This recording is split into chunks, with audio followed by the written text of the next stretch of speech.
Lesson 4. Mari kita kembali ke langkah pertama dalam perangkat lunak dengan menggambarkan konsep dasar dalam mengelola benda-benda di scene dengan menggunakan move, rotate, dan scaling. Dan untuk memahami ini sangatlah sederhana, namun ini alat penting. Di sini saya sudah menyediakan objek sederhana pada adegan. Mari kita rubah mode tampilannya ke wireframe dan men-split kameranya.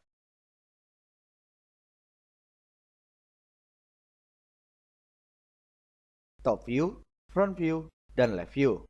Kita aktifkan transform move. Untuk mode tampilan saat ini, yaitu wireframe, untuk memungkinkan Anda dapat sepenuhnya memahami apa yang akan kita lihat nanti. Dan mari kita fokus pada area yang di blok red ini. Tool ini alat yang akan dibahas dalam sesi ini. Dan kami akan memulai dengan mengaktifkan move command. Selanjutnya, kita selected objeknya, yaitu box. Press Ctrl X untuk melebarkan viewport. Selanjutnya, mari kita memahami bagaimana menginterpretasikan gizmo yang ditampilkan dalam adegan. Dan gizmo adalah alat move ini, blue, green, dan red. Atau nama lainnya adalah axis band. Dan seperti yang kita lihat pada viewport, di sini ditunjukkan dari mana kita melihat viewport. Dan di setiap viewport, pada bagian kiri bawah, di sini tersedia referensi plane. Dengan ini, kita jadi tahu objek akan bergerak kemana nanti. Dan tool move ini atau segitiga runcing ini adalah representasi grafis. Jadi kita bisa memilih dari ketiga aksis ini, yaitu untuk memilih ke arah mana objek ingin digerakkan. Yang berwarna merah adalah aksis X untuk mengarah arah ke kanan dan ke kiri. Dan yang warna biru atau Z axis untuk saat ini untuk mengarah ke atas dan ke bawah. Dan untuk yang hijau atau Y axis untuk mengarah ke depan dan ke belakang. Dan bila kita selected object plane, maka arahnya pun sama. X kanan dan kiri, Z atas dan bawah, dan Y depan dan belakang. Dan contohnya, di sini saya ingin memindahkan objek box, yaitu ke kiri. Maka saya pilih X axis. Dan untuk di left view, X axis di sini arahnya pun tetap sama, ke kanan atau ke kiri. Namun di sini ada perubahan, yaitu pada Y-axis, kini berada di atas. Dan koordinat ini bisa dapat berubah. Ketika saya pilih perspektif dan memilih objek, maka axis band-nya atau gizmo-nya, yaitu kembali Z-axis, berfungsi untuk mengarah ke atas dan ke bawah. Untuk top view, gizmo-nya masih tetap sama dengan perspektif. Untuk front view, kini Y-nya ada di atas, sama dengan left view. Namun hal tersebut atau perubahan tersebut tidak perlu dikhawatirkan karena jarum panah ini yang runcing ini yaitu dapat mewakilkan informasi sebuah petunjuk yaitu objek akan bergerak ke arah mana.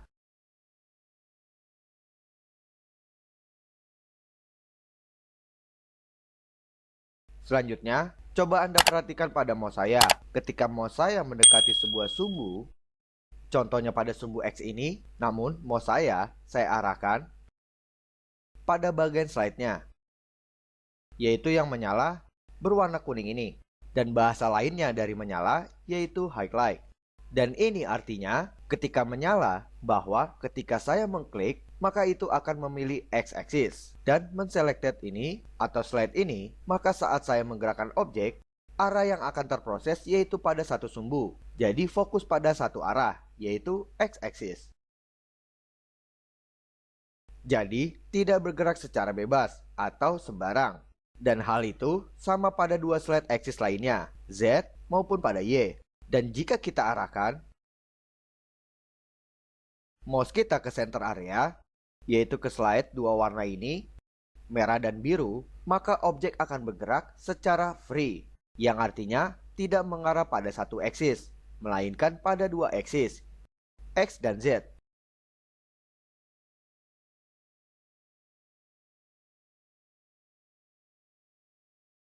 Box saya delete. Oke.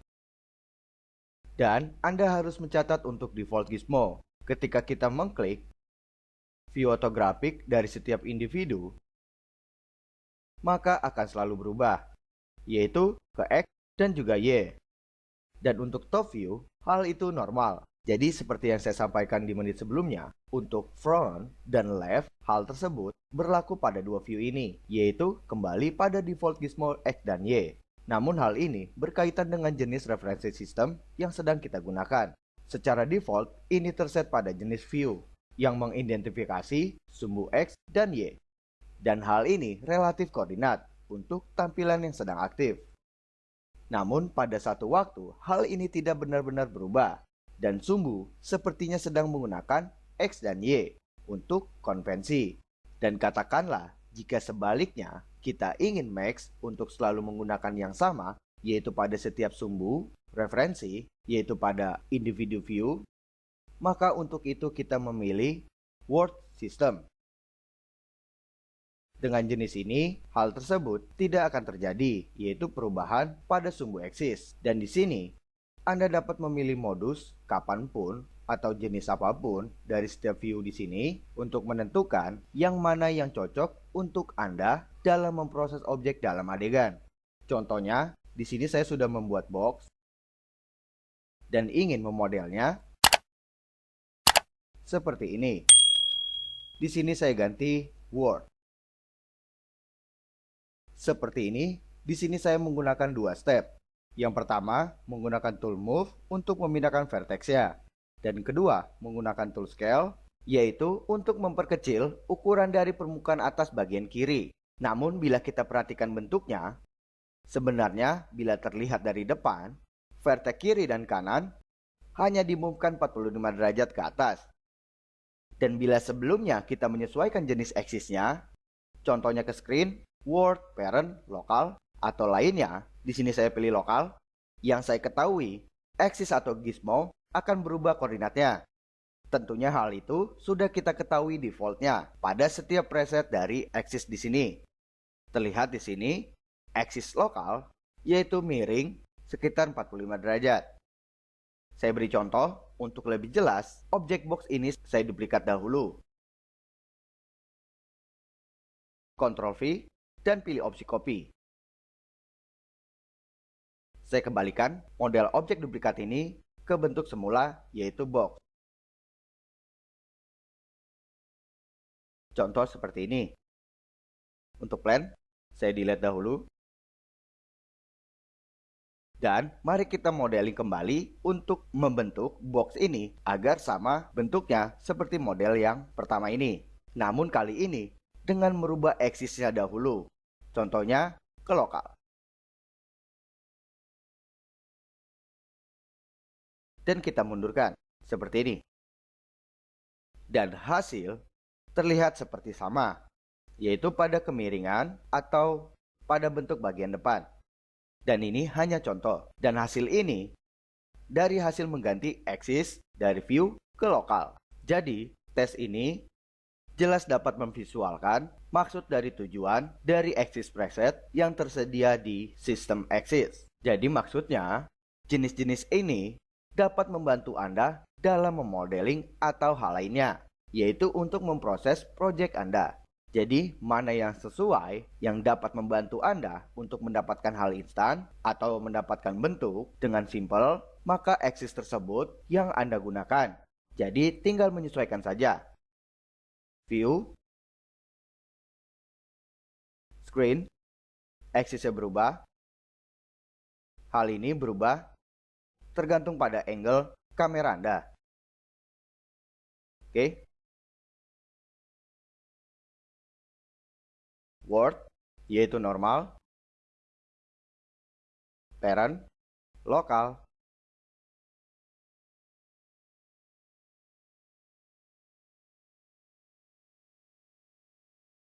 Gimbal, grid, dan working. Oke. Selanjutnya, kita ke topik rotasi. Tekan G untuk menampilkan grid. Tools rotasi ini yaitu suatu soal yang sangat sederhana. Dan tool tersebut bisa diakses atau diaktifkan dengan menekan icon rotasi di toolbar ini. Atau dengan menekan tombol E pada keyboard. Alat ini penampilannya berbeda. Tetapi alat ini tidak perlu pengertian lebih dalam sebenarnya. Karena sangat sederhana. Jika kita membawa mouse kita terhadap salah satu sumbu yang berwarna ini, maka sistem akan mengidentifikasi sumbu yang mana yang akan dipilih. Klik dan tahan untuk memprosesnya atau memutarnya. Di sini saya pilih Axis X. Dan jelas, objek akan berputar ke arah Axis X, kanan dan kiri. Saya unduh, dan itu diketahui dari jenis axis yang sedang digunakan, view, dan juga dari referensi yang tersedia di pojok kiri dari setiap viewport. Dan di sini jelas terlihat berputar dalam satu direction atau arah. Dan hal itu karena saya menselected tepat pada lingkaran line ini dan tidak pada bagian center ini. Karena sama seperti penjelasan tool move, bila pada bagian center yang terpilih, maka akan bergerak secara bebas. Dan untuk tool rotasi akan berputar secara bebas dan tidak pada satu direction. Klik pada bagian tengah dan tahan dan drag mouse Anda. Seperti yang kita lihat, objek box bergerak dengan secara bebas. Dan bila kita pilih tepat pada lingkaran line ini, maka akan berputar secara satu direction. Merah X, hijau Y, dan biru Z. Y ke atas dan ke bawah bila terlihat dari angle ini dan pada objek ini, dan biru atau Z depan dan belakang. Hal ini tergantung pada objeknya. Dan pemahamannya masih sama untuk arah dan tujuan dari setiap axis.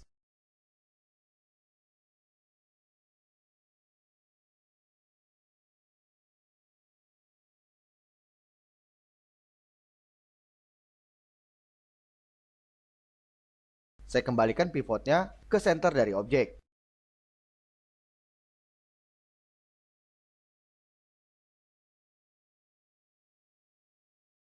Oke, topik selanjutnya ke scale. Kita pilih icon scale. Dan sekali lagi kita lihat pada gizmo kini berubah bentuknya. Tapi seperti sebelumnya, pengertian arahnya sama, yaitu pada aksisnya.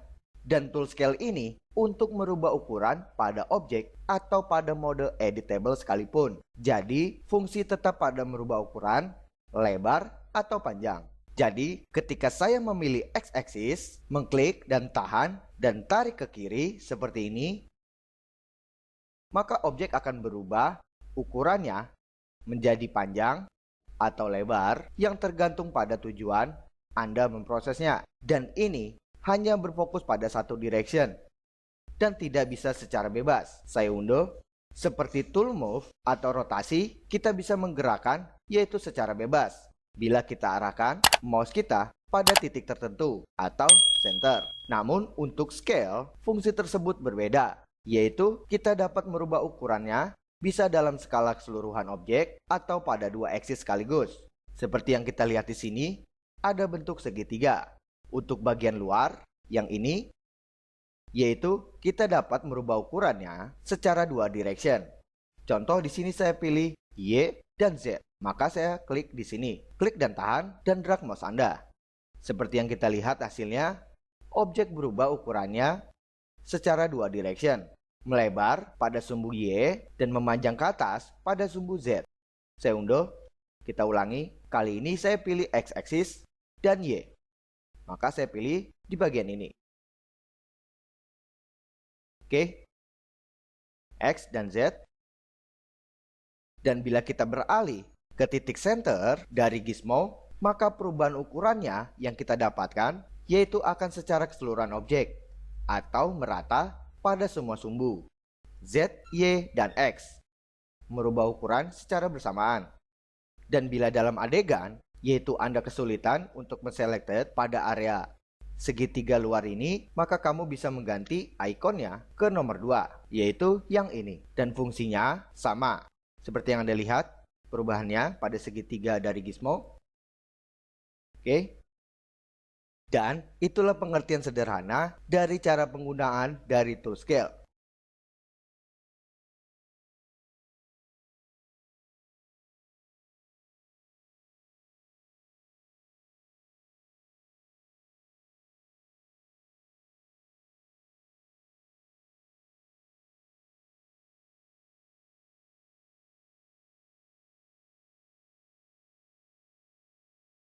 Topik selanjutnya, pivot point. Pivot suatu alat bermanfaat dalam proses modeling animation atau men-set lainnya. Karena dengan ini kita dapat memanipulasi keadaan normalnya, yaitu pada gizmo, ke posisi yang kita inginkan. Dan topik ini akan mengakhiri materi ini. Dan apa itu pivot point? Pivot point adalah apa yang dilakukan dan bagaimana mengelolanya. Dan ini penting buat sebuah objek yang merupakan sebuah titik pusat dari semua yang bergerak dari alat transformasi, move, rotasi, atau scale. Jadi, mari kita lihat bagaimana mengelola dan melakukan perubahan pada pivot point. Ketika kita membuat objek baru atau objek dasar yang dibuat ke dalam adegan, maka pivot point akan selalu ditempatkan atau terlampir selalu di titik pusat dasar, yaitu yang seperti yang kita lihat saat ini. Di titik pusat grid, coba kita aktifkan tool rotasi dan mencoba memutarnya seperti ini. Anda perhatikan, di sini kita melihat bahwa poros berada di titik tengah, maka objek hanya berputar-putar saja. Dan coba kita rubah posisi titik poinnya. Untuk melakukan ini, kita akan pergi ke Command Tab, yaitu hierarki. Di sini kita bisa mengaktifkan mode Edit Custom Pivot dengan mengklik tombol efek Pivot Only. Selanjutnya, setelah sudah menselected objeknya, kita beralih ke Tool Move. Dengan begitu, kita jadi dapat merubah posisi pivotnya. Contoh ini, saya akan pindahkan ke belakang, yaitu pada X-axis. Dan hal ini disesuaikan kebutuhan Anda. Dan bila sudah selesai, yaitu mengcustom pivotnya, maka mode edit pivotnya kita nonaktifkan kembali atau mensudahi proses editnya. Dengan begitu, pivot hasil custom baru bisa kita gunakan. Dan ini hasilnya. Seperti yang Anda lihat, yang sebelumnya pivot berada di titik pusat, dan setelah di custom, kini objek perputarannya berbeda, yaitu titik poros berada di titik belakang atau di bagian tepi dari permukaan bawah. Dan sebelumnya, pada pivot normal, kita tidak bisa mendapatkan perubahan seperti ini. Saya unduh, dan hanya mendapatkan hasil seperti ini. Saya rubah kembali. Oke. Dalam hasil jelas berbeda ketika kita merubah titik porosnya. Dan bila kamu ingin membuat pivotnya kembali ke titik center dari objek, maka hal itu simpel kita dapatkan. Kita tinggal mengklik tombol center to object. Namun kita aktifkan dahulu edit pivotnya dan klik tombol center to object. Dengan begitu, pivot kini berada di titik center dari objek. Oke. Selanjutnya, mari kita ke opsi Effect Object Only, yaitu yang di sini. Kita klik dan seperti biasa, kita aktifkan Tool Move. Jika sudah aktif, kali ini yang akan dimodifikasi adalah objeknya dan bukan pivotnya. Jadi ketika saya menggeser seperti ini dan memilih axis Y, maka objek yang akan bergeser dan pivot akan tetap pada posisinya. Dan alat ini sangat diperlukan untuk objek cloning. Dan untuk bicara tentang hal ini, untuk lebih jelasnya, kita lihat di next lesson. Dan untuk saat ini, saya menyarankan Anda untuk mencoba hal-hal yang telah Anda pelajari. Agar mengerti dengan jelas dan paham logikanya, jadi nanti Anda akan menemukan sesuatu yang baru dalam hal apa saja yang sudah dipelajari.